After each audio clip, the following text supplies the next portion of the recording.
अविमुक्त क्षेत्र काशी और centre for Sanatan research की ओर से एक बार फिर आप सभी का स्वागत है। सनातन, यूं तो इसकी चर्चा हम अक्सर ही करते हैं, जिसका न आदि है न अंत, जो शाश्वत है।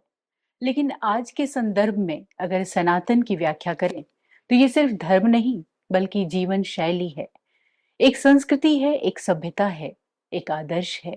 तो चलिए आज सनातन पर अपने ज्ञान को विस्तार देते हैं और हमारी इस ज्ञान यात्रा में हमारे सहयात्री हैं स्वामी नरेंद्रानंद जी, जो कि सुमेरु पीठ काशी के शंकराचार्य हैं। परम सौभाग्य हमारा कि आज आप हमारे इस कार्यक्रम में मौजूद हैं। बहुत बहुत स्वागत करते हैं आपका नरेंद्रानंद जी। और आज आपका जो साथ मिला है, यूं तो जहां तक हम सभी जानते हैं कि सनातन पर आप अपनी सीधी स्पष्ट और बेबाक अभिव्यक्ति के लिए जाने जाते हैं।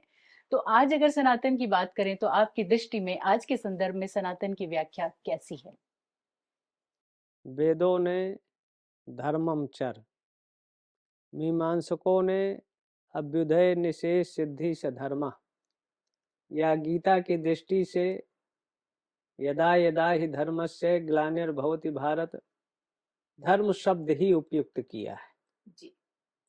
और वैदिक काल से आज तक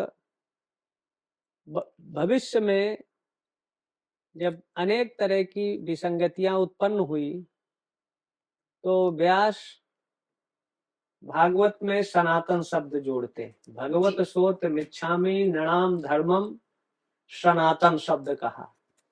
तो सनातन जो व्यक्ति के तन से सना हुआ है या सार्वभौमिक है, सार्वकालिक है, सार्वदेशिक है जी।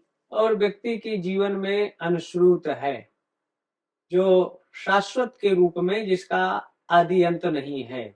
जी। सनातन पर जब प्रहार कुठार होता है तो दैवी शक्ति किसी न किसी रूप में अवतार लेकर सनातन का संरक्षण संवर्धन करते हैं। सनातन ही वो चिंतन पद्धति है या वो धर्म है जो विश्व शांति, विश्व कल्याण या उत्कर्ष, अहिंसा के माध्यम से समस्त चेतन अचेतन, चींटी से लेकर ब्रह्म पर्यंत समस्त जीवों में एक आत्मा के रूप में देखने की शिक्षा देता है। जी। जो आज वर्तमान में चतुर्दिक नफरत, घृणा, हिंसा जो व्याप्त है, ये पंथों की देन है। कुछ संस्कृति जो अवैदिक संस्कृतियां हैं, जिस विचारधारा के चलते विश्व में अशांति है, उस अशांति के मूल में आज की परिस्थितियों पर अगर देखें तो विश्व में इस्लाम की संस्कृति है। जो खुलकर जो इस्लाम नहीं मानता उसको नष्ट करो या उसका कत्लेआम करो, खून खराबा करो। तो अगर विश्व के अनुयायी सनातन को समझ ले, सनातन के आदर्श सिद्धांतों, मूल्यों, मान्यताओं को अपने जीवन में उतार ले, तो विश्व पटल से नफरत, घृणा, हिंसा, खून खराबा समाप्त या बंद किया जा सकता है। निश्चित तौर पे। जी। और जैसा आपने कहा कि सनातन की जो मूलभूत जो बातें हैं उसकी, अगर उसको हम आत्मसात कर लें तो बहुत हद तक जो वैचारिक मतभेद हैं, जो बहुत सारे कलेश हैं, इन्हें रोका जा सकता है। लेकिन कालांतर में अगर थोड़ा पीछे हम जाएं जो है तो अक्सर सनातन पे कुठाराघात किया गया है। आखिर वो कौन सा भय था, कौन सा ऐसा डर था जिसको लेकर के सनातन को मिटाने की कोशिश, एक ऐसा प्रयास किया गया हमेशा से जो कभी सफल तो नहीं रहा, लेकिन ये प्रयास होते रहे हैं। क्या कहना चाहेंगे आप इस बारे में? अगर सात्विक और तामस, जी। राजस, तीन तरह के तत्व थे और तीन तरह की विचारधाराएं प्राय समाज में सृजित थी। तो तामसी और राजसी विचारधारा सात्विकता पर ज्यादा आक्रामक रही। जी। उसके मूल में आहार विकृति रही। जैसे राम की संस्कृति थी समाज से उपेक्षित, तिरस्कृत, कहा जाने वाला अछूत, उन्होंने निषाद को गले लगाया जी, उनका आतिथ्य स्वीकार किया। तो मतलब राम का जो तात्पर्य था, सनातन राम के अवतार का प्रयोजन था विप्रधेन सुरसंत हित, मतलब विप्र जो ज्ञान प्रधान समाज था, जिनका जीवन नई नई तकनीकी खोज, रिसर्च या चिंतन में नए नए आविष्कार जो समाज को दिया, आज की भाषा में उनको वैज्ञानिक कह सकते हैं जी। ये काम ब्राह्मणों का था। दूसरा था स्वस्थ समाज रहेगा, आहार सही रहेगा।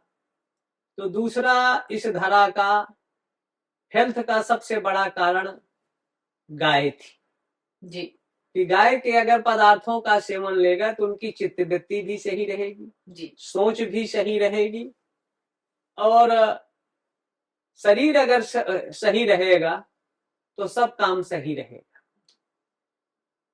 और तीसरे में आते थे वही देवता, मतलब सात्विकता के जो थे। तो इन पर आक्रमण इसलिए होता था, सत्ता की सोच ये थी कि अगर हम ब्राह्मण, गाय, साधु इनको परेशान करेंगे, नष्ट करेंगे तो हमारी ज्यादा दिन सत्ता टिकेगी जी। ये प्रायः सोच अगर सतयुग में ले लें तो सतयुग में दो तरह के यज्ञ थे। राम भी यज्ञ करते थे, रावण भी यज्ञ करता जी। तो राम का यज्ञ था मानवता, जीव मात्र की सृष्टि की रक्षा और सुरक्षा जी। रावण का यज्ञ जो होता था तामसी था, और उसमें जीव हिंसा की वरीयता और प्रधानता थी, कि मतलब इनको मारो काटो। तो जब उसके वो गलत आहुतियां देते थे, वो उनका आहार का कारण बनता था जी।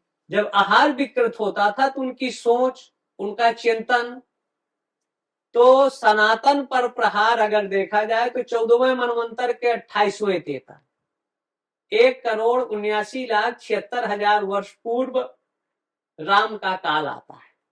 तो राम रक्ष और भक्ष्य संस्कृति, तो लंका की संस्कृति थी वो भक्ष्य संस्कृति थी, राम की संस्कृति रक्ष संस्कृति थी। और उसी के तहत उन्होंने राज्य का परित्याग किया। राज्य के परित्याग का सबसे बड़ा कारण था कि पिता के आदेशों का, निर्देशों, मूल्यों, मान्यताओं को जीवन में उतारना जी। अच्छा या बुरा जो भी पिता कहता है, क्योंकि पिता जो है देवता है, माता को स्थान देवत्व के रूप में दिया गया।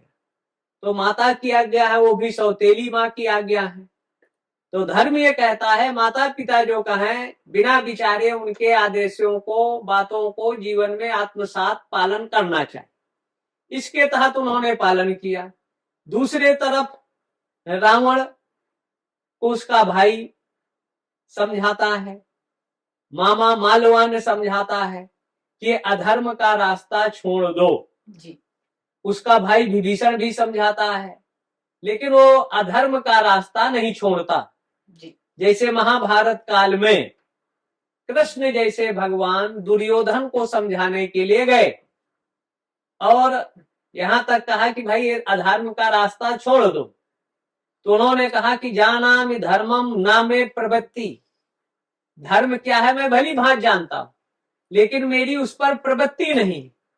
जानामि अधर्मम नामे निवृत्ति, अधर्म क्या है मैं भली तरह जानता हूं, लेकिन उससे मेरी निवृत्ति नहीं है जी। क्योंकि जो चंडाल चौकड़ी थी, सहयोग देने वाले दोनों सनातनी थे। ये नहीं कि सनातन के न रहने, सनातन को भी मानता था, सनातन को वे भी मानते थे। सनातन को मानने वाले कृष्ण भी थे, कंस भी था जी। अगर देखा जाए तो सनातन को मानने वाला रावण भी था, राम भी थे। लेकिन वहां रक्ष संस्कृति और जो रावण की संस्कृति थी तामसी संस्कृति थी। तामसी था कि मतलब विश्व की मानवता को, हाँ मतलब आज का जो है जैसे तांत्रिक उस समय था, मध्यम मांसन च मीनन च मुद्रा मैथुन में बचा, जो भ्रष्ट लोग हैं, हाँ उनका आहार व्यवहार चरित्र जब बिगड़ता है तो कहते हैं ये मुक्ति का क्षेत्र है। लेकिन आदि शंकराचार्य ने इन सब का खंडन किया। मध्य क्या है? कुंडलनी जागरण करिए, इड़ा पिंगला के बीच का जो गिरता है वो मध्यपान है। हाँ, और कुंडलनी जागरण करेंगे जब खट चक्रों का भेदन करेंगे, ये प्रकृति और पुरुष का मिलन है। हाँ, ब्रह्मरंध्र का भेदन करेंगे, जिह्वा खेचरी मुद्रा के द्वारा मांसात्मक है, इसका भक्षण करिए। तो उन्होंने अपने शरीर में तो जो सोच का ही चिंतन का अंतर था, आहार का चिंतन का अंतर था। तो विश्व में सनातन पर पहला आक्रमण अगर देखा जाए तो रावण के काल से हुआ।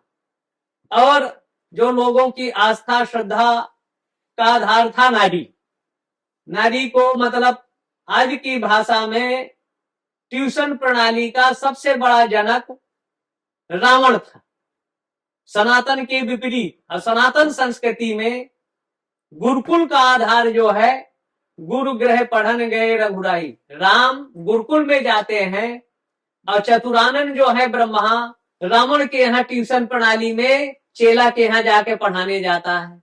तो मतलब जो आधुनिकता अशांति का सबसे बड़ा कारण है वो भौतिकवाद है जी।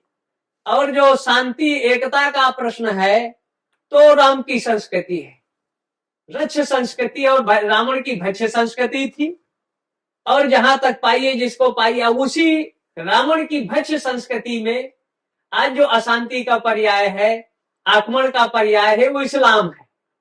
कि जो इस्लाम को नहीं मानता, कुरान को नहीं मानता, हदीस को नहीं मानता, इस्लाम की विचारधारा को नहीं मानता, उनको मार काट दो। लेकिन सनातन मार काट से जियो और जियो देने की, सर्वे भवन्तु सुखिनः सर्वे सन्तु निरामया सर्वे भद्राणि पश्यन्तु या ईशावास्यमिदं सर्वं यद् किंचित् जगत्याम जगत तेन तक्ता भुंजीथा मा गृधा कश्चित् धनम।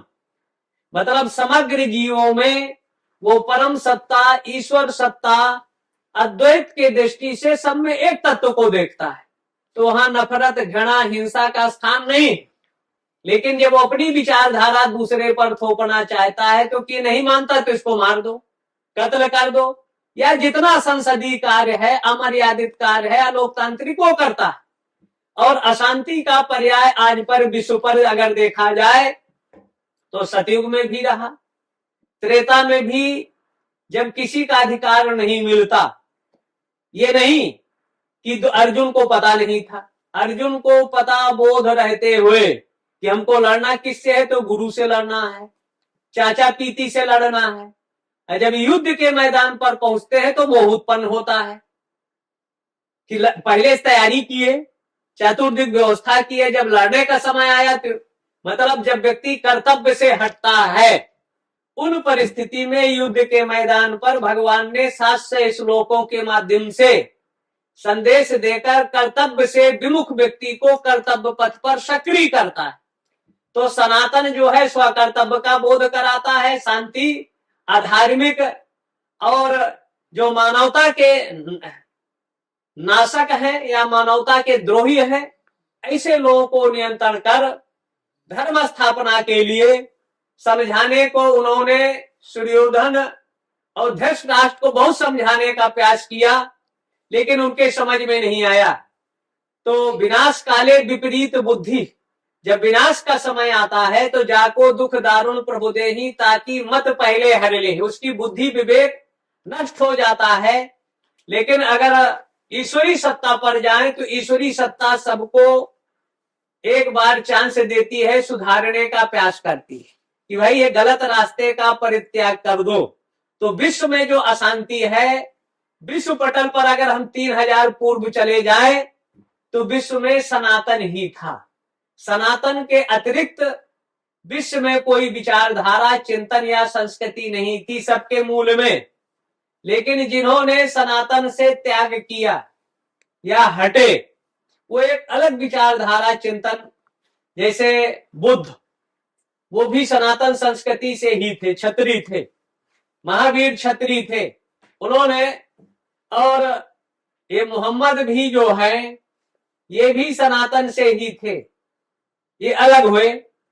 मक्का जो है वो शिव का स्थान था, और ईसा मसीह कश्मीर से थे, और धीरे धीरे इन्होंने अपने को सनातन से अलग किया, सनातन के विपरीत अपना चिंतन, एक विचारधारा खड़ा किया, जो आज विश्व में यही दो संस्कृतियां, तीन संस्कृतियां हैं जो अशांति का, एक तो ईसा मसीह की संस्कृति है, मोहम्मद की संस्कृति है, और दूसरा बुद्ध अहिंसा की संस्कृति थी। लेकिन आज अगर देखा जाए तिब्बत में या चाइना बेगुनाहों का कत्लेआम करता है, या विश्व में अशांति के, चाहे कोविड रहा हो या और भी विशेष तरह के बैक्टीरिया लैब में तैयार कर विश्व में अशांति निर्मित करना चाहता है। लेकिन विश्व शांति में अगर सबसे ज्यादा भूमिका और योगदान अगर विश्व पटल पर किसी का है या हो सकता है, तो हमारी जो ब्रह्म विद्या उपनिषदों की विद्या है, हाँ, एकादश उपनिषद है, उसकी चिंतन पद्धति या वैदिक संस्कृति जो है, जो हम विश्व शांति, धोहो शांति, अंतरिक्ष शांति, वनस्पतया शांति, विश्व देवा शांति, ब्रह्म शांति, सर्वगुण चराचर जगत में शांति का संदेश देने वाली एकमात्र सनातन संस्कृति थी, आज भी है। या कालांतर में अगर विश्व में हम शांति स्थापित करना चाहते हैं, तो सनातन के सिद्धांत आदर्शों को अगर विश्व के लोग अपने जीवन में अपना लें, तो विश्व से जो यूक्रेन या इजराइल लड़ रहे हैं, गाजा, यूक्रेन या रूस लड़ रहा है, जो विश्व में अशांति का पर्याय है, अगर ये सनातन को अपना ले, भारतीय चिंतन पद्धति को अपना ले, तो जो इनकी दमनकारी नीति है, बेगुनाहों का कत्लेआम, ये रुक सकता है। और न ईसाइयत, न इस्लाम या बुद्ध की संस्कृति में ये नहीं रुकने वाला है। अगर सनातन के सिद्धांत आदर्श एजुकेशन के माध्यम से हम उसको जीवन में आत्मसात करें, सनातन का जो भय है इन लोगों को, सनातन को मिटाने के लिए सबसे पहले 18वीं सदी में केरल में आक्रमण होता है, और केरल के लगभग 18 से गुरुकुलों को नष्ट कर 4000 प्राचार्यों, गुरुओं को जेल में डाल दिया जाता है। और उसके बाद धीरे धीरे भारत के कई प्रदेशों में आज गुरुकुल, वो सनातन संस्कृति नष्ट हो गई। भारत की डेमोक्रेसी, धर्मनिरपेक्ष होने से एक धर्म को बढ़ावा मिला, प्रोत्साहन मिला। कुरान पढ़ा सकता है, हदीस पढ़ा सकता है, बाइबिल पढ़ा सकते हैं, लेकिन अटकल 29 और 30 इसमें वेद नहीं पढ़ा सकते, पुराण नहीं पढ़ा सकते, मीमांसा, न्याय, खड़ंगो, धेयो, वेदो, गेयाश्चा 14 विद्याओं के पठन पाठन को रोक लग गई। तो अगर सामाजिक परिवर्तन लाना है, समाज से नफरत घृणा को मिटाना है, तो एक तो समान शिक्षा नीति, चाहे मदरसे हो, चाहे कॉन्वेंट हो, या सरकारी या प्राइवेट, सब में एक समान शिक्षा नीति हो जाए, तो लगभग 20-30 साल के बाद जो आज का जनरेशन भ्रष्टाचार, चारित्रिक, नैतिक गिरावट और एक दूसरे के खून के जो प्यासे हैं, एजुकेशन के माध्यम से जब एक एजुकेशन होगा, तो समता मूलक समाज या समरसता का निर्माण होगा, जिससे हिंसा, घृणा, अनेक तरह की दुर्व्यवस्थाओं को दूर किया जा सकता है। लेकिन आज शिक्षा लेने के बाद, हाई एजुकेशन के बाद भी व्यक्ति बदलने से शिक्षा का सोच बदल जाता है, या न्यायपालिका की सोच बदल जाती है, तो जो अनेक तरह की विसंगतियां हैं, उसमें कहीं ना कहीं भौतिकता और आधुनिकता की एजुकेशन प्रणाली है, जो हमको हिंसा, नफरत की ओर अग्रसर करती है। हाई एजुकेशन करने के बाद आज का नया युवक ये सोचता है कि आखिर हमारा रोजगार कैसे मिलेगा। हाँ, राष्ट्र निर्माण या जीवन का निर्माण जो है, आदर्श जो भारतीय मूल्य है, उनसे व्यक्ति दूर हो रहा है, परिवार से दूर हो रहा है, और उसमें कहीं ना कहीं सनातन की दूरियां ही समाज में नफरत, कटुता और हिंसा को प्रोत्साहन कर रही हैं।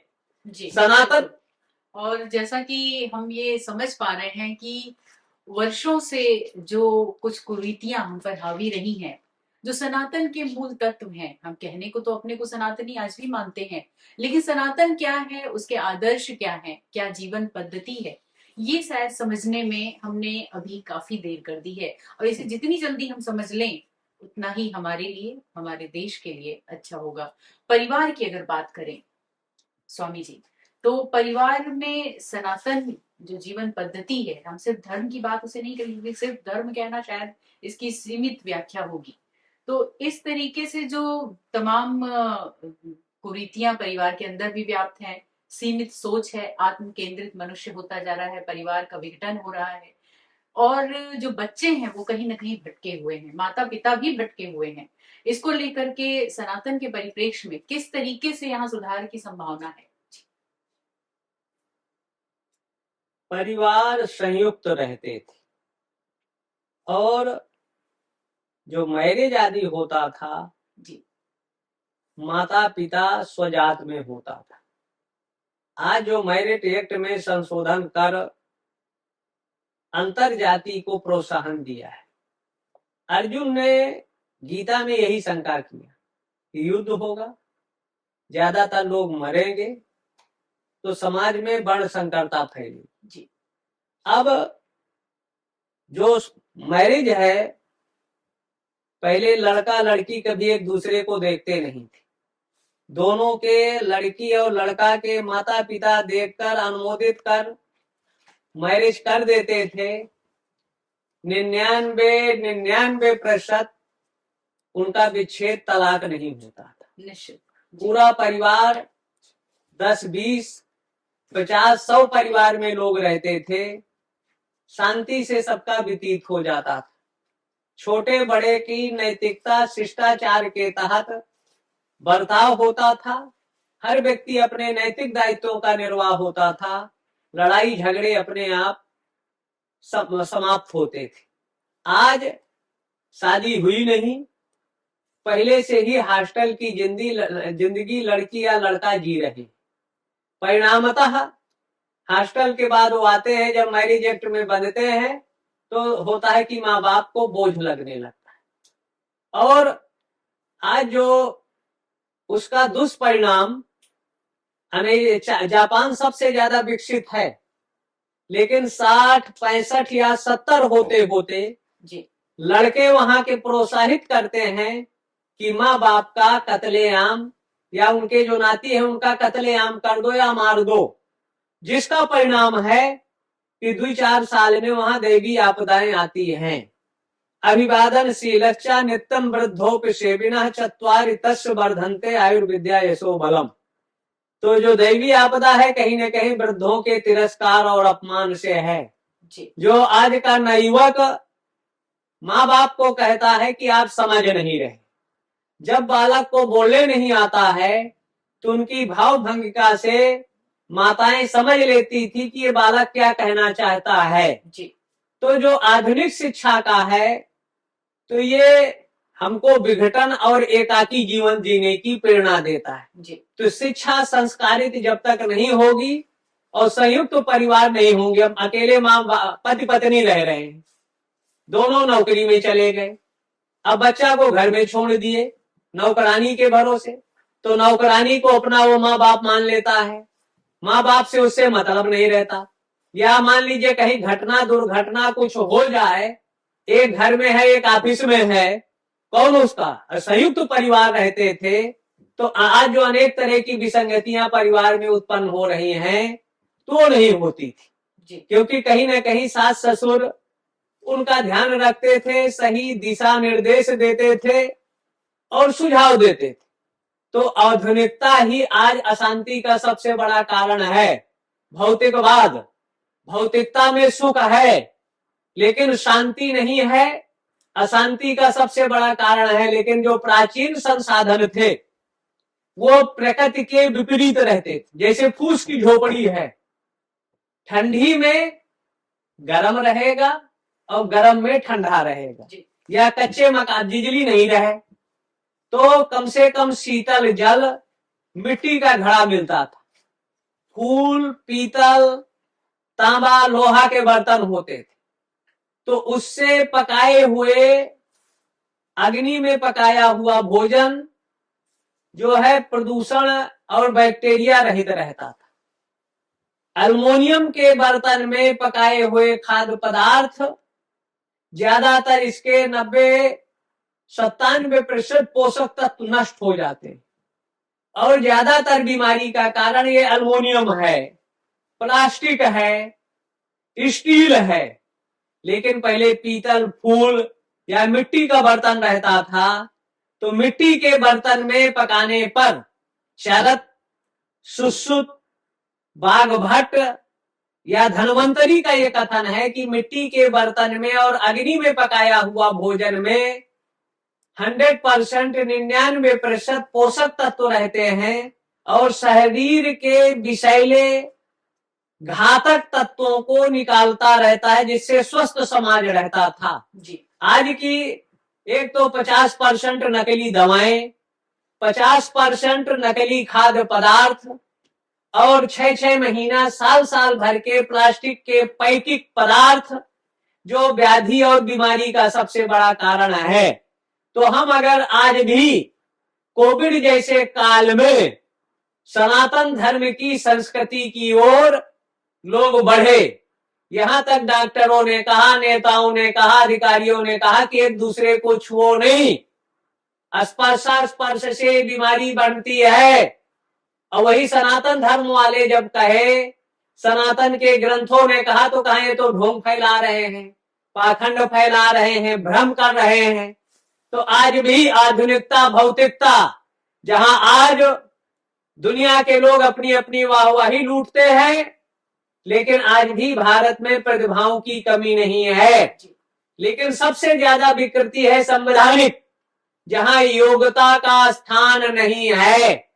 अगर योग्यता का स्थान मिले, उनको सुविधाएं मिले, तो जैसे अभी हमारे वैज्ञानिकों ने चांद और सूरज पर अपने आविष्कार यंत्रों को स्थापित किया है, तो अगर योग्य व्यक्ति हमारे, चाहे राजनीति में हो, चाहे चिकित्सा में हो, चाहे शिक्षा में हो, या जितने भी क्षेत्र हैं, अगर ये जाति के तहत नहीं, लेकिन भारत की सब व्यवस्था अंबेडकर ने जाति के तहत कर दिया, जो भारत की दुर्दशा, अशांति और अनेक तरह की कुरीतियों को जन्म देता है।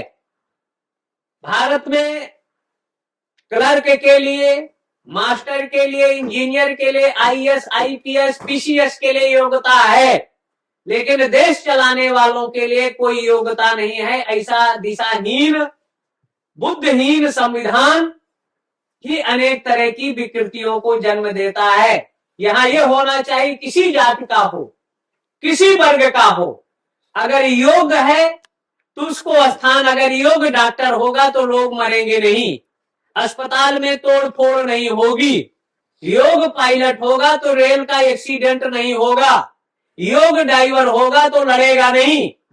तो जब तक योग्यता को वरीयता नहीं मिलेगी जी, और जाति को प्रोत्साहन ये नेता करते रहेंगे, तो अशांति का सबसे बड़ा कारण है। सनातन धर्म में योग्यता का सर्वोच्च स्थान था। वो किसी जाति वर्ग का हो, अगर योग्य है तो उसको स्थान मिलना चाहिए।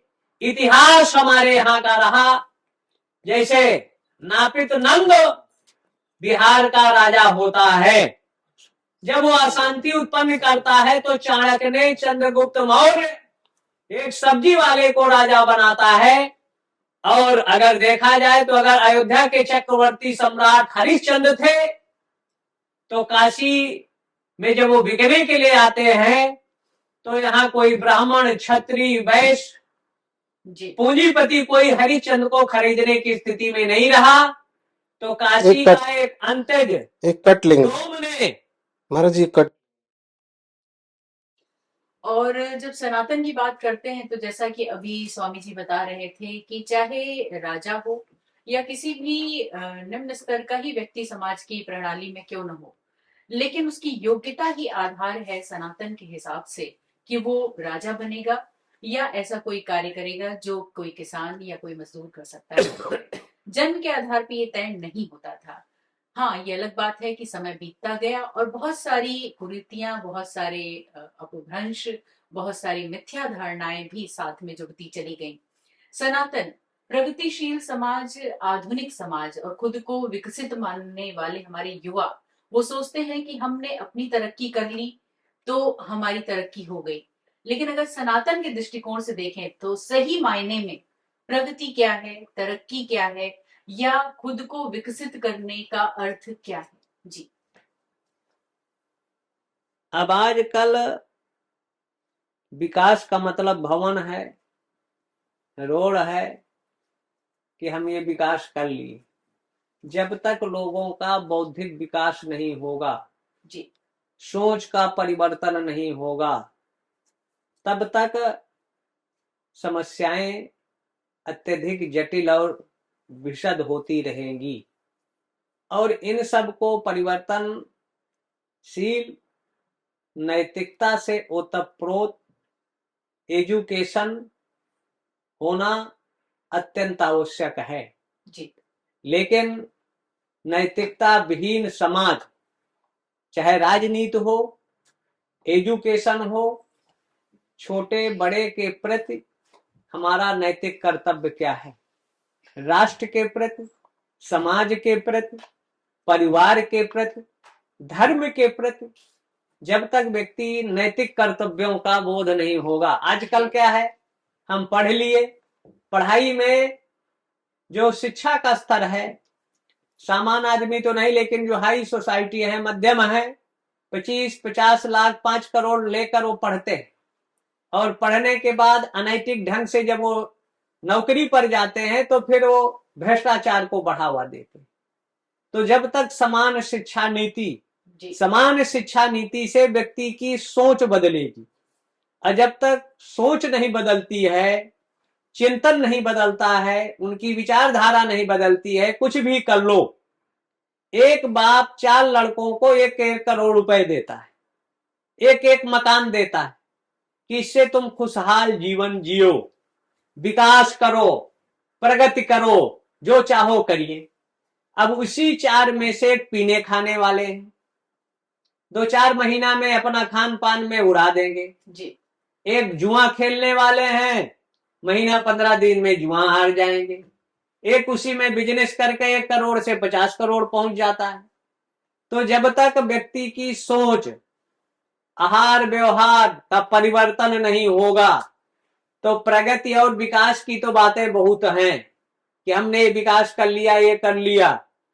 जो आज ये कर रहे हैं हमारे ऋषि महर्षि, पर उनको ऋषि कहिए, मुनि कहिए, या जिस नाम से संबोधन करिए, वो लाखों वर्ष पूर्व आज की स्थितियों को जो उन्होंने लिखा, या तुलसीदास 500 साल पहले हुए, तो सूर्य, हनुमान जी ने सूर्य को निगलने के बारे में जो उन्होंने लिखा, आज वो बातें आज लगभग 400 करोड़ खर्चा करने के बाद ये बता रहे कि इतनी दूरी पर सूर्य है, यहां तक हमारा यान पहुंच गया, या चंद्र तक पहुंच गए, इतने 1000 करोड़ खर्चा करने पर। और तुलसीदास तो 1 रुपया नहीं खर्चा किए।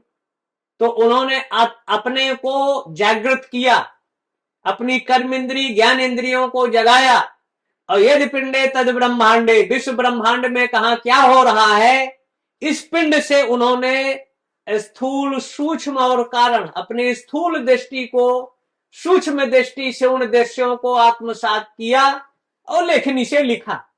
यही काम व्यास ने किया बैठ के गुफा में बैठकर। तो जो भारतीय चिंतन पद्धति है, सनातन पद्धति है, उससे अपनी साधना उपासना बढ़ाकर मांत्रिक साधना से प्रगति भी हम कर सकते हैं, विश्व में विश्व का परिवर्तन भी कर सकते हैं, बशर्ते अपने साधना बढ़ाएं, उपासना बढ़ाएं। आज की जो अशांति का कारण है अर्थ और काम है जी। कि हम अर्थोपार्जन कैसे करें जी। और उसके पास अपने पंच कर्मेंद्री ज्ञान इंद्रियों को कितना अधिक से अधिक सुख दे दें। जी। विश्व में अशांति का कारण यही 2 है। पहले था धर्म, फिर अर्थ, काम और मोक्ष। धर्म से नियंत्रित अगर अर्थ होता था तो अशांति का कारण नहीं रहता था। जी धर्म से नियंत्रित काम रहता था तो व्यक्ति अशांत नहीं होता था, बीमार नहीं होता था। और धर्म से नियंत्रित अगर ये दो रहेंगे तो बिना कुछ किए, मतलब मोक्ष मतलब इच्छाओं पर वो नियंत्रण करके अपना जो चाहता था सर्वस्व अपने जीवन में प्राप्त कर लेता था। लेकिन आज धर्म और ईश्वर को विश्व पटल के लोगों ने तिलांजलि देकर अर्थ और काम की अशांति दुनिया में सबसे बड़ा कारण है, और इसको हम परिवर्तन या रोक सकते हैं शिक्षा और भारत के अध्यात्म दर्शन से, आध्यात्मिक चिंतन पद्धति से, सनातन के उन गूढ़ रहस्यों को समझकर पढ़कर तो जीवन में प्रगति भी करेंगे, उत्कर्ष भी करेंगे, चांद सूरज तक भी पहुंचेंगे और समाज में स्वच्छ वातावरण, पशुवत आचरण नहीं करेंगे अगर सनातन को हम अपनाएंगे। और सनातन के विपरीत अगर हम आचरण करते हैं तो पशुवत जीवन होता है, जैसे कुछ मजहब पंथ में खुलेआम हो रहा है। जी बिल्कुल, यानी कि सनातन की अगर बात करें तो ये वैज्ञानिक भी है, आधुनिक भी है, प्रगतिशील भी है और प्रयोगधर्मी भी है। बस इसे सही मायने में समझने और आत्मसात करने की जरूरत है। स्वामी जी, अभी जब सनातन की बात करते हैं और एक आदर्श समाज की बात करते हैं तो बस ही मर्यादा पुरुषोत्तम भगवान राम की याद आ जाती है। राम का वनवास यूं तो 14 वर्षों का था, लेकिन उनका वनवास कहें या प्रवास, ये सैकड़ों वर्षों में परिणीत हो गया। वो एक अलग किस्सा रहा, ऐसा क्यों हुआ, लेकिन आज भी राम बेहद प्रासंगिक है, बेहद जरूरी है, कहीं ना कहीं हमारे घर, परिवार, समाज और राष्ट्र के निर्माण में। क्या विचार हैं आपके? राम की विचारधारा प्रायः है हर परिवार के लिए अनुकरणीय है। अगर हम गुरुकुल से भी ले लें तो पहली प्रयोगशाला, पाठशाला माता की होती, और माता ने उनको अनेक तरह का प्रशिक्षण दिया। और उस परिस्थिति को अगर देखें लगभग 1.25 करोड़ वर्ष पूर्व, तो जैसे 90-92 का दौर था भारत में, लगभग 2010 तक का दौर था कि पार्लियामेंट सुरक्षित नहीं, बंबई सुरक्षित नहीं, बनारस की कचहरी सुरक्षित नहीं, संकट मोचन, दशाश्वमेध का आरती स्थल। लेकिन यही परिस्थितियां उस समय राम के काल में थी। दशरथ जैसे चक्रवर्ती सम्राट इंद्रलोक तक की मदद करने जाते रहे, लेकिन अगर पूर्वोत्तर भारत ले लें तो बक्सर से लेकर आज के नागालैंड तक घुसपैठी आतंकवादियों के अड्डे बन गए थे। और विश्वामित्र जैसे चक्रवर्ती सम्राट धर्म कर्म करने नहीं पा रहे थे। और अगर दक्षिण भारत को ले लें तो चित्रकूट से लेकर महाराष्ट्र का नासिक, कर्नाटक, तमिल, केरल या आंध्रा, यहां भी खरदूषण, शूर्पणखा का साम्राज्य था। और इधर ताड़का, अमरीश सुबाहु का साम्राज्य था। दशरथ को ये भी नहीं कि पता ना रहा हो, लेकिन इन सब का चिंतन कैकेयी ने किया। और उन्होंने, और अगर देखा जाए तो जब अयोध्या में वशिष्ठ जी, विश्वामित्र गए, दशरथ जी ने उनका स्वागत किया, भोजन आदि कराया, कहा ईश्वर आपके आने का प्रयोजन। तो उन्होंने कहा असुर समूह सतामुह मोही, जो आसुरी प्रवृत्तियां हैं, आसुरी चिंतन है, मतलब तामसी प्रवृत्तियां, ये मेरे को धर्म कर्म नहीं करने दे रही, अब इसमें बाधा है। तो विश्वामित्र और वशिष्ठ का जन्मजात झगड़ा था।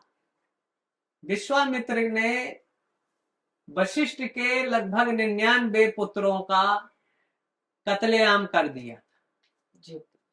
अयोध्या में जब विश्वामित्र गए, दशरथ ने स्वागत किया, कहा विशेष सत्र, जैसे लोकसभा का विशेष सत्र बुलाया जाता है, तो उन्होंने अयोध्या का विशेष सत्र बुलवाया।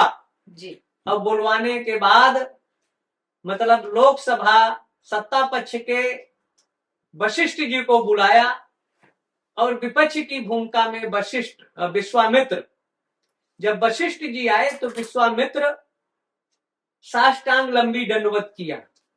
उन्होंने उठाकर गले से लगाया और कहा वापस में झगड़ने का नहीं है, राष्ट्र पर संकट है। और उन्होंने प्रस्ताव रखा सूत्रवत। हमारे यहाँ सूत्र होते थे, जैसे ब्रह्म सूत्र होता था, व्याकरण के सूत्र होते थे, ऐसे सूत्रवत 60 खंड पहले, आज से 50 साल पहले लिखने में चलता था। 60 खंड वो लिख के फिर बाद में उसका विस्तार करते थे। तो सूत्रवत वशिष्ठ और विश्वामित्र की बात हो गई और उन्होंने कहा कि महाराज जो चाहिए बताइए। कहे दशरथ ने कहा सेना ले जाओ, हमारे सैनिक ले जाओ, कोष ले जाओ जो चाहिए। तब उस समय विश्वामित्र ने कहा मैं कोई भिखारी भीख मांगने वाला नहीं हूं, मैं भी राजा हूं, मेरे पास सेना कोष उसकी कमी नहीं है। यज्ञ से आपके उत्पन्न यज्ञ के रक्षार्थ अपने पुत्रों को दे दो। जब उन्होंने पुत्रों की बात आई तो उन्होंने कहा इस पर गुरु का अधिकार है। तो कहा गुरु को बुलाओ। जब गुरु को बुलाया गया, इन्होंने प्रस्ताव रखा तो गुरु ने अनुमोदन कर दिया कि भाई ले जाओ। अब जब लेकर ये चले तो 14 तरह की विद्याएं वाल्मीकि जी लिखते हैं कि राम जी ने, विश्वामित्र ने राम और लक्ष्मण को दिया। विद्या लेने के बाद कहा कि हम इनको प्रयोग कहाँ करेंगे, हम इसका प्रयोजन क्या है। तो जब वो बक्सर के नजदीक गए, गंगा इस पार, तो उन्होंने इशारा किया कि यहाँ जो विदेशी अड्डे हैं, जैसे सीमा पर बंकर बना लेते हैं विदेशी, कश्मीर की सीमा पर द्रास बटालिक में, और उसमें घुसपैठ करके बैठ जाते हैं। तो यहाँ बक्सर में ये बंकर बनाकर ताड़का रही। विश्वामित्र ने इशारा किया और इशारा करना था कि ताड़का राम को निगलने के लिए मुंह फाड़कर दौड़ी। अब यहां राम ने पहला बाण का अनुसंधान ताड़का का अंत किया और रात में पहुंचे बक्सर सिद्धवन में। और सुबह उन्होंने कहा कि महाराज आप अपना यज्ञ संपन्न कराओ। और दोनों भाई वहां यज्ञ की रक्षा करने लगे और वहां शपथ लिया कि भुज उठाए पन कीन निश्चर हीन करहु महि, इस धरा से जो घुसपैठी आतंकवादी है इनको मैं समाप्त कर दूंगा। निर्भय यज्ञ करिए रिश्वत। यज्ञ की रक्षा किया और वहां सुबाहु को अंत किया, मारीच को उनके हेडक्वार्टर भेज दिया। इतना हमारी उस समय संस्कृति विकसित थी। और उसके बाद अयोध्या में से मतलब सिद्धवन से जनकपुर के सीता स्वयंवर का निमंत्रण विश्वामित्र को आया था। ये वहां दोनों को लेकर गए। वहां भी अगर देखा जाए तो विश्व के राजा महाराजा आए थे। तो वहां धनुष भंग के माध्यम से, जीव प्रकृति और पुरुष के मिलन के माध्यम से एक तरह से पूर्वोत्तर भारत को विश्वामित्र के काल में राम ने आतंक से मुक्त कर दिया। और दूसरा जब वनवास होता है तो वनवास के काल में समरसता के रूप में उन्होंने निषाद को गले लगाया। नारियों के लिए अनुसुईया ने सीता चरित्र के माध्यम से पतिव्रत धर्म आदि के लक्षण बताया। दिव्य वस्तुओं को दिया कि ये कहीं पुराने नहीं होंगे, मैले नहीं होंगे, कुचैले नहीं होंगे, आदि आदि उसमें पतिव्रता का लक्षण बताकर और वहां रहे काफी दिनों तक। फिर उस बीच में भरत जी भी जाते हैं, जनक महाराज जाते हैं, चतुरंगिणी सेना जाती है और राम को मना के कि आप अयोध्या चलिए। उन्होंने कहा नहीं, पिताजी खत्म हो गए। कहे ठीक है, लेकिन जो पिता का वचन है माता का उसको मैं पालन करूंगा। मतलब उस वनवास में एक तरह से दक्षिण भारत को भी उन्होंने आतंक से मुक्त किया। विराध था जो साधु संतों को खा जाता था, उनका अंत किए। फिर नासिक तक खरदूषण का अंत किए। लंका सेतु में समुद्र का निर्माण कर लंका में भी रावण को समझाने का पूरा प्रयास किया राम ने। दूत भेजा, अंगद को भेजा गया, हनुमान जी भी पता लगाने गए, रावण को बहुत समझाए, रावण के परिवार के लोग समझाए। तो राम की प्रसंगता जो थी देश की आंतरिक, उन परिस्थितियों में आंतरिक देशद्रोहियों को अंत कर, साधुओं का मार्गदर्शन लेकर भारत को एक सूत्र में जोड़ा। और एक तरह से अगर देखा जाए, गृहवासी, वनवासी, आदिवासियों को भी संगठित किया और संगठन बनाकर विश्वव्यापी, जैसे आज दुनिया में सबसे ज्यादा दादागिरी अमेरिका की है, जहां चाहे जिस देश में चाहे अशांति उत्पन्न करें। तो उस परिस्थितियों में त्रेता में रावण का वर्चस्व था, लेकिन उस रावण के वर्चस्व को, मतलब अतिवाद को, तामसी प्रवृत्तियों को नष्ट कर सात्विकता का वातावरण निर्मित किया और लोगों के अंदर से नफरत घृणा वाले परिदृश्यों को समाप्त कर, मतलब तामसी और राजसी प्रवृत्तियों को अंत कर सात्विकता समाज में जब ज्यादा बढ़ी, तो वही राम राज्य है। राम राज्य का मतलब सब नर करें परस्पर प्रीति, चले स्वधर्म, निरत श्रुत नीति राम राज्य में था, सब मिलजुल के रहो।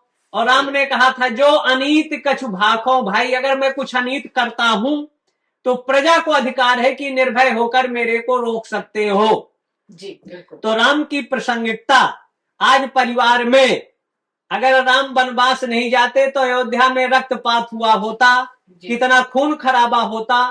तो बड़ा अगर छोटे के लिए त्याग करता है तो छोटा भी बड़ा के लिए सर्वस्व त्याग कर नंदी गांव में उनकी चरण पादुका लेकर चित्रकूट से राज्य चलाते हैं। तो राम राज्य या राम का जीवन आज भी समाज के लिए आदर्श है। हाँ, माताओं के लिए सीता का चरित्र, भाइयों के लिए भरत और राम का चरित्र। तो राम का जो जीवन दर्शन है, इसको अगर लोग अपने जीवन में उतारे। राम के जीवन में एक पत्नी व्रत था, उन्होंने एक पत्नी व्रत किया, नारियां पतिव्रता होती थी, लेकिन राम ने कहा मैं एक पत्नी के अलावा, क्योंकि वहां राजतंत्र था, दशरथ की कई पत्नियां थी, 3 के अलावा भी, रानी पटरानी आदि, तो उन्होंने इसका चिंतन दिया। तो राम का जीवन अगर दुनिया के लोग अपना ले तो आज HIV की समस्या नहीं होगी, हार्ट की समस्या नहीं होगी, और ये जो बलात्कार हो रहे हैं ये नहीं होगा। तो राम का जीवन या राम का चरित्र अगर देश या विश्व के लोग अपने जीवन में अपनाए तो राम के चरित्र से जीवन में हर समस्याओं का समाधान है। इसलिए रामचरित्र लोगों को राम का जीवन दर्शन अपने जीवन में अपनाना चाहिए। बिल्कुल। यानी कि एक आदर्श समाज की अगर हम परिकल्पना करते हैं कि कैसा होगा, तो सीधी सी बात है कि राम राज्य जैसा ही होगा। और इसी परिकल्पना को आज मूर्त रूप देने की कोशिश हो रही है कि राम हर घर में हो, यानी कि राम के जो आदर्श हैं वो हर परिवार में हो, हर जन्म लिए हुए बच्चे के साथ साथ युवा में हो, और समाज के हर तबके से जुड़ा हो जो है। और इसी परिकल्पना को सोच करके आज हमारा देश साक्षी बनने जा रहा है उस भव्य आयोजन का, जिसे 22 जनवरी को हम सभी देखेंगे, और न सिर्फ देखेंगे बल्कि शायद उसे आत्मसात करने की भी कोशिश करेंगे।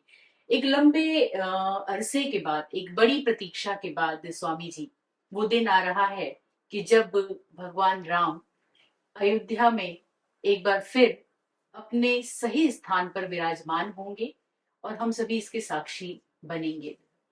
इस संदर्भ में आपका क्या कहना है? ये लगभग 500-550 साल के उन विधर्मियों के संघर्ष और सनातनियों के बलिदान का स्वर्णिम काल है जी। इससे अच्छा सनातनियों का कोई काल और समय नहीं हो सकता। जो कितने हमारे पूर्वज, हमारे राम भक्तों ने बलिदान दिया, आज ये हम लोगों का परम सौभाग्य है कि वो दृश्य हम लोगों के सामने स्थापित होने जा रहा है। उत्तम काल है, सर्वश्रेष्ठ काल है, जिसका युगों युगों से लोग प्रतीक्षा करते रहे जी। वो काल आ गया है, और जिसमें एक प्रधानमंत्री के तौर पर हमारे यहाँ के सांसद मोदी जी, प्रदेश के मुखिया, राज्यपाल जैसे व्यक्ति वहां उसको लोकार्पित करेंगे। कम से कम राजतंत्र नहीं है, लेकिन अब भारत का प्रधानमंत्री अगर जा रहा है तो इससे ज्यादा सुखद आनंद का वातावरण क्या होगा। जी राजा को रहना चाहिए। तो मोदी की भक्ति, श्रद्धा, आस्था और अयोध्या वही त्रेता युग का दर्शन 22 जनवरी कराएगा। लेकिन कुछ विकृत मानसिकता, एक तनु काल नेमी की सोच वाले लोग उसमें प्रतिकार विघ्न भी डालने का प्रयास करते हैं। तो देश काल परिस्थिति को ध्यान में रखते हुए राम के आदर्शों को हर लोगों को अपने जीवन में अपनाना चाहिए और ये सर्वश्रेष्ठ काल होगा। जो काल हमारे कितने रामचंद्र दास परमहंस और माननीय अशोक सिंघल, महंत अवैधनाथ, प्रभुदत्त ब्रह्मचारी जैसे कितने महान विभूतियां सोचते रहे कि हमारे काल में हो जाए। अशोक सिंघल का जो योगदान राम जन्मभूमि के माध्यम से कई बार आवाहन हुआ, हाँ, और कितना बलिदान हुआ। कार सेवकपुरम में उनके सर पर लाठी लगी, रक्त बह रहा था। हम लोग अयोध्या गए, अयोध्या से हम लोगों को जेल में न रख के लखनऊ जेल भेजा गया और उस सेल में रखा गया कि हमारे बगल में खूंखार आतंकवादी थे। वहां भी हम हजारों कार्यकर्ता रहे। तो ये लाखों लोगों का सौभाग्य है, करोड़ों लोगों का स्वर्णिम इसका दर्शन करेंगे। इससे उत्तम काल कुछ नहीं हो सकता। जी अब विरोध करने वाले तामसी राशि प्रवृत्तियां एक तनु हमेशा रहे हैं। राम के काल में रावण रहा, कृष्ण के काल में कंस रहा और भी अनेक विधर्मी रहे। तो विधर्मियों का काम है प्रतिकार करना और सात्विक लोगों का काम है, हाथी चलता है तो कुकुर भूकते हैं, तो भूकने वाले भूकते रहेंगे। और ये अच्छा काम हो रहा है देश हित के लिए, राष्ट्र हित के लिए, और सबको भगवान सद्बुद्धि दे, सबका उत्कर्ष करे। और राम राज्य, एक तरह से राम राज्य की स्थापना का ये स्वर्णिम काल है, श्रेष्ठ काल है, सबके लिए सुखद है, सबका मंगल हो, उत्कर्ष हो, ऐसी मंगल कामना हम करते हैं। राम की अगर बात करें तो राम कोई ऐसा व्यक्ति विशेष नहीं है, वो एक आदर्श है, वो एक विचार है, वो एक सोच है जो हम सभी के अंदर ही है। बस समझने की कोशिश करनी है कि अपने अंदर राम को जागृत रखना है या रावण को पोषित करना है। ये निर्णय हमारा है, तय हमें ही करना है कि हम कैसा समाज चाहते हैं, कैसा राष्ट्र चाहते हैं और कैसा भविष्य चाहते हैं अपने आने वाली पीढ़ियों के लिए। सुमेरु मठ, बहुत अच्छा काम हो रहा है, छोटे बच्चों से लेकर के किशोर और युवा भी हैं वहां पर। तो कुछ हम सुमेरु मठ के बारे में भी जानना चाहेंगे। जी सुमेरु वैसे आदि शंकराचार्य ने 7 आम नामों को बनाया था। जी पूर्वम नाय गोवर्धन मठ, जहाँ का आचार्य वन अरण्य नाम का सन्यासी होना चाहिए। जी पश्चिमम नाय शारदा मठ, जहाँ का आचार्य आश्रम और तीर्थनामा होना चाहिए, जो सामवेद का वहां जानकार होगा, यहाँ ऋग्वेद का कम से कम पढ़ा लिखा हो। उत्तर ज्योतिर्मठ, वहां का गिरी और पर्वत नाम का आचार्य हो जी और अथर्ववेद का जानकार हो। और दक्षिण श्रृंगेरी जो है वो यजुर्वेद का था। ये 4 आमनाय थे। पंचमे ऊर्ध्वामनाय, जो काशी का सुमेर मठ कहा जाता था। जी षष्ठे आत्ममनाय, कांची कामकोट मठ। असप्तम निष्कलामनाय, काश्मीर का सर्वज्ञ मठ। ये 7 आमनाय, पूर्वामनाय, पश्चिमामनाय, उत्तरामनाय, दक्षिणामनाय, ऊर्ध्वामनाय, अनुत्तरामनाय, निष्कलामनाय, ये 7 आमनाय थे। यही 7 मठों में 2532 वर्ष पूर्व आदि शंकराचार्य ने देश को विभाजित किया। ये सुमेर जैसे राजनीति का केंद्र दिल्ली था, तो विश्व के सनातन धर्मावलंबियों का धर्म और संस्कृति का केंद्र काशी का ये सुमेर होता था। कोई भी धार्मिक निर्णय होता था तो यहाँ बैठकर लिया जाता था, जिसमें सनक, सनंदन, वामदेव आदि यहाँ की परिपाटी में रहे। जैसे माला में सुमेरु एक होता है, वैसे पीठों का सुमेरु था।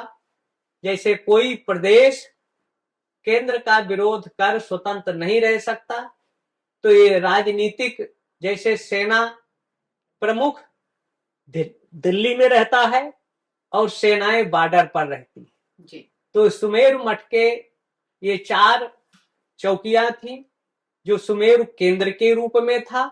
जी। मतलब एक आध्यात्मिक सांस्कृतिक राजधानी विश्व की सनातनियों की थी एक केंद्र के रूप में। और वो माला के जैसे सुमेर एक होता है, तो पीठों का ये सुमेर प्रलय में भी इसका विनाश नहीं होता। प्रलय आएगा तो ये चारों मठ प्राय नष्ट हो सकते हैं, लेकिन ये काशी कभी त्रिभुजाकार, कभी धनुषाकार और कभी चंद्राकार, भगवान शिव इसको अपने त्रिशूल पर रक्षा करते हैं, इसकी सुरक्षा करते हैं। और इसमें हम लोगों के पहले हिंदू विश्वविद्यालय के वेदांत के हेड ऑफ डिपार्टमेंट ब्रह्मचारी शंकरानंद थे, जो हमारे गुरु थे शंकरानंद सरस्वती जी। उन्होंने 72 में त्याग पत्र, उस समय कालूराम कुलपति श्री माली थे, वो यहाँ के कुलपति थे, उनके काल में त्याग पत्र देकर धर्म सम्राट स्वामी करपात्री जी महाराज, यहाँ ब्रजमोहन दीक्षित थे, वैद निरीक्षणपति थे उस समय, ऐसे बहुत से विद्वान थे, कैलाशपति थे जी। और राम प्रसाद त्रिपाठी वगैरह, और वो थे बद्री प्रसाद शुक्ल, ऐसे विभूतियों के काल में उनको सुमेर पीठ का शंकराचार्य बसंत पंचमी 73 में बनाया गया। उसके पहले 44 में महेश्वरानंद सरस्वती, जो हमारे बिहार के थे, ये सासाराम जिले तरफ के कहीं के थे, वो भी साहित्य के हेड ऑफ डिपार्टमेंट थे हिंदू विश्वविद्यालय में, और लगभग वो 43 या 45 में त्याग पत्र देकर, और वो लगभग 70 तक या 71 तक सुमेर पीठ के शंकराचार्य रहे। उनका देवासान भादों की अमावस्या को हुआ। लगभग 6-7 महीना या 8 महीना गद्दी खाली रही थी, महाराज हमारे हुए शंकरानंद सरस्वती जी। 28 मई 1992 का उनको शरीर पूरा हुआ। उसके बाद ये दायित्व तो हमको मिला जी। बहुत बहुत धन्यवाद आपको। और ऐसे अभिनव प्रयोग भी हो रहे हैं सुमेरु मठ के माध्यम से, और आपकी जो प्रगतिशील सोच है ये निश्चित ही हमारे समाज को एक अच्छा संदेश दे रही है।